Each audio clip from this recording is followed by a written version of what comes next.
What elements of AI over the next few years concern you that you don't think enough people are spending time on or thinking about?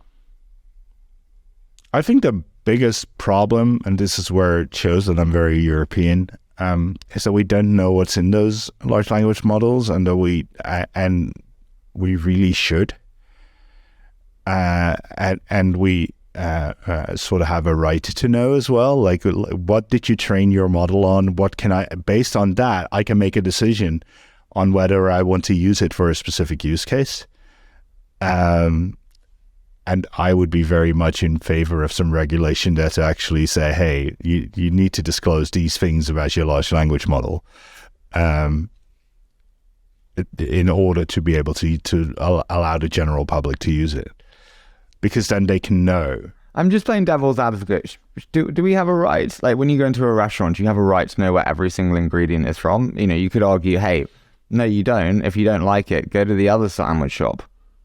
I think every Michelin restaurant that you go to will very happily tell you where they source their beef because they're proud of it, and a lot of other things. So yeah, I do think we have. Or maybe Michelin restaurants. No, yeah, and everyone else. I mean, so yeah, I do think we have a right, especially because a lot of those large language models are trained on content that they don't necessarily own. Which is a whole big debate in itself. I've had the pleasure of working with the team at The Guardian for a couple of years, about a decade ago. So they should pay for access to that content, which then enables them to provide their service better. They're leveraging other people's work to make money off it for free. Yeah. How does that work? Hey, that is hard, and I don't have the answer. And part of that is going to be licensing. But part of that's actually also going to be SEO. Like, how do we create robots.txt rules for this sort of stuff that like allow you, where you can say, I want to be in this type of large language model, but not in that. It's going to be super hard. I don't think we have any good solutions to that yet. How do content teams and the structure of them change with AI playing a much more central role in the creation and planning of their content that they do today? I hope it speeds them up. So if they use it well, it speeds them up, and you might need actually a few less people to do the same amount of work. I think there's very many ways in which AI can speed up not just content, but development too. I mean, there's so many. If it doesn't mean a step change in your productivity, then you're using it wrong. What worries me is actually everyone agrees that it's going to create many billion-dollar companies with 10 or 20 employees, largely engineers. What that does to wealth inequality is terrible, even worse than what we have today. Do you not worry that we just usher in a new phase of income inequality and wealth inequality that we've never seen before? Well, yes. So this is where I admit that I'm pretty much a socialist, which I know is a bad word to most Americans. I do worry about that. I do worry about the fact that the wealth inequality we create is not something we're going to be able to sustain. So we need better systems for that.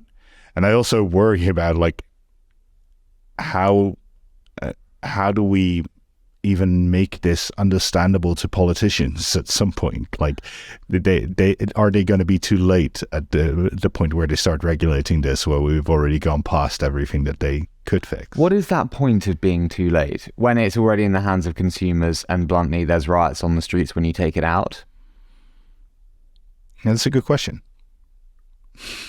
And I don't have the answer. I think right now... I thought about it a lot with crypto, which is you can't just put crypto back in a bottle. If you could offer it to politicians at the start to put it back in, I'm sure they would take that.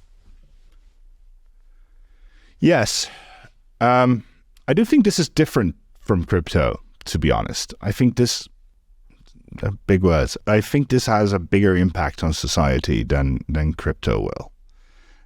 Because this will have a bigger. This has the type of impact that that electricity and the steam engine had in terms of productivity changes.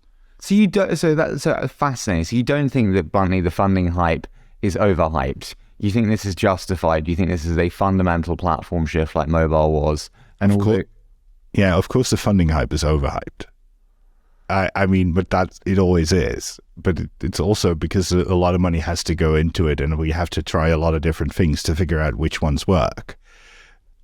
So I do really think that AI can make a very, very different, can change where we go in terms of how big companies need to be to do things and how many things we can do on a day. I think using machine learning to do so much of the work that people are doing on a day-to-day basis could be very powerful, but we need to get better at actually understanding what is machine learned. So we need explainable AI in a way. We need to actually understand what it's doing. So we can train a model to say, hey, you are getting credit, you are not getting credit. But in the end, we actually have to be able to explain why it's making that decision. Do we also need to train ourselves on like efficient prompting? I think we take for granted that we are actually relatively good Google prompters. Do you know what I mean? Yes. But that's learned over however many years of using Google. We need to become more efficient, like AI prompters, I feel. Oh yeah, absolutely. And prompting in itself is already quite it's a thing that's hard, right? So it's funny that in the Midjourney world, you see all these people share prompts and do that. I think that's something that we need to do everywhere a whole lot more. It's maybe one of the next places where open source and open models like that can actually help.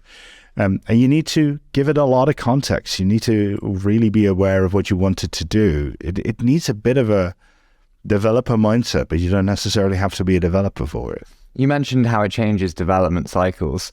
Currently, I think it was GitHub posted that 41% of code today is AI generated. 5 years' time, Joost, how much is then? 60 to 80. Wow. The thing is, it allows you to focus on business logic a whole lot more. Unpack that. What does that mean? So the hardest part right now of building software is often at least the kind of software I've been building over the last decade, is thinking about the UX and then fixing the business logic. But the business logic is almost always like only 10% of the time you spend on this whole thing. Everything else is all the other stuff. And all the other stuff is relatively basic, but it just costs a lot of time. But the relatively basic stuff AI can do fairly quickly. So you need to create the processes, you need to think, you need to create the logic, because the AI is not going to do that for you entirely. And that's where you need to be. But at the same time, writing the individual functions is going to be easier and easier. I already have I'm a big fan of Cloudflare. If I describe to OpenAI, I need a Cloudflare worker that does this, and this, it'll just give me the code. I don't have to code anything anymore. It'll just give me a working worker. I've done this twice in the last few weeks where it just did exactly what I needed it to do. And I didn't even have to write a single bit of code. And I think that's going to be a lot more common. And I think of an OpenAI interface on top of no-code interfaces, etc. Connecting APIs together is going to be tremendously powerful, and it's going to save a whole lot of time coding things.